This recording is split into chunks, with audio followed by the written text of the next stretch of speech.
All right, well, Florida is gearing up for a special election to fill Matt Gaetz's House seat, with the primary on January 28th and the general election on April 1st. Our next guest is a two-time graduate of Harvard University, a decorated Afghanistan war veteran, an F-35 fighter pilot, and instructor with more than a dozen years of military service.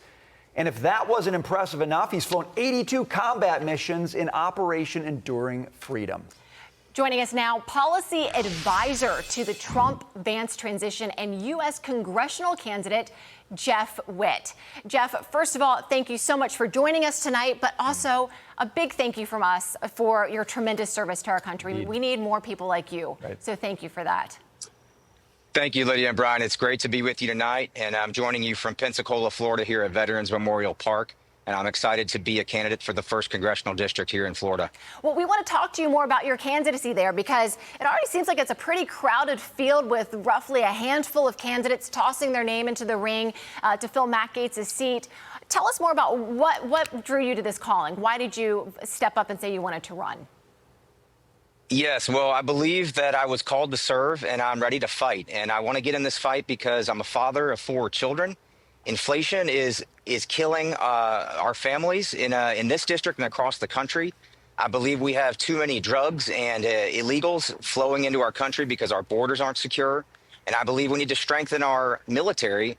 As you said, I'm serving as an F-35 pilot still. I'm getting all the briefings on China's military buildup and the situation with Russia and Ukraine. And I'm very concerned about our national security posture.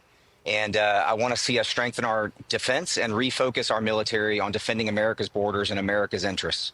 So I can see why you want to run, and you've worked in the Trump transition team. Now, today we learned that President Trump is throwing his support behind Jimmy Patronis, the CFO of the state of Florida, for this seat. So I just kind of wonder, how do you think about your path ahead, given what we've learned today about President Trump's support? Well, I learned that news today, too, and I have to say I respect President Trump's endorsement, and I stand with President Trump. I'm 100% behind his America First policy agenda, and if I'm elected to Congress from this district, I will be President Trump's greatest friend and strongest supporter and fighter for the agenda. But, you know, I also believe this district, which has the highest number of veterans of any district in the country, deserves to have someone who has worn the uniform like I have, and who's taken the oath of office and is willing to fight for veterans' issues and can really understand the sacrifices that veterans make both while they serve and afterward.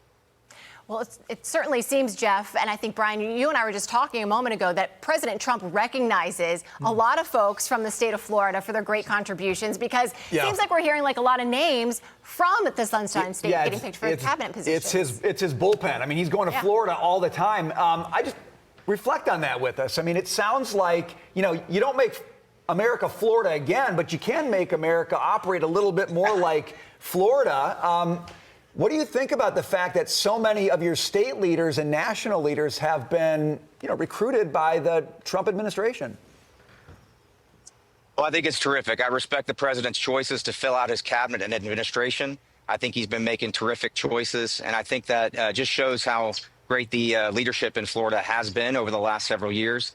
You can tell the way people are moving to this state, flocking here for freedom, for safe places to raise their families, that this is what's happening in Florida is working.